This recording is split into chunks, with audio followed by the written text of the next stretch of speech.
Карасаң көпчүлүк мисалы дискотекага кыйкырып деп атып, субхан ошондон да тажайт экен адам көрсөчү.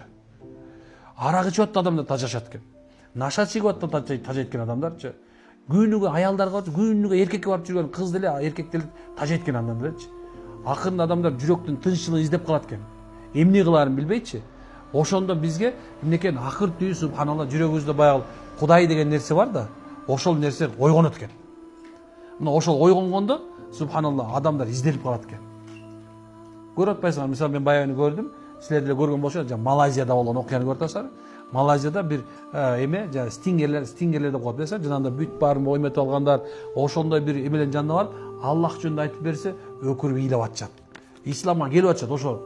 Эми бетибизди эмне кылабыз? Кетире албайт да, денесинин баардыгы тең жанагындай бир эме кылынган, бүт баары жанагындай тешилген, ооздорун мурундан кесип салган, ушундай. Мисалы мен Меккеде жүргөндө бир эмени көрдүм. Мурдунда кесип салган, көзүнүн ичин баары көпкөк кылып салган жанагындай. Онда жанагы көрсөң эми ужас да. Баштарына жанагындай эмелерди куюп салып, мындай тоголок кылып мүйүз чыгарып алган. Анан намаз окуп атты. Машалла, жанында туруп намаз окуган иштирем да, эмне болуп кетет депчи.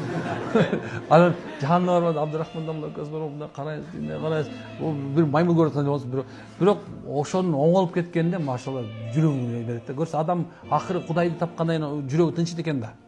Чын, жүрөгү тынчыйт экен Кудайды тапкандачы.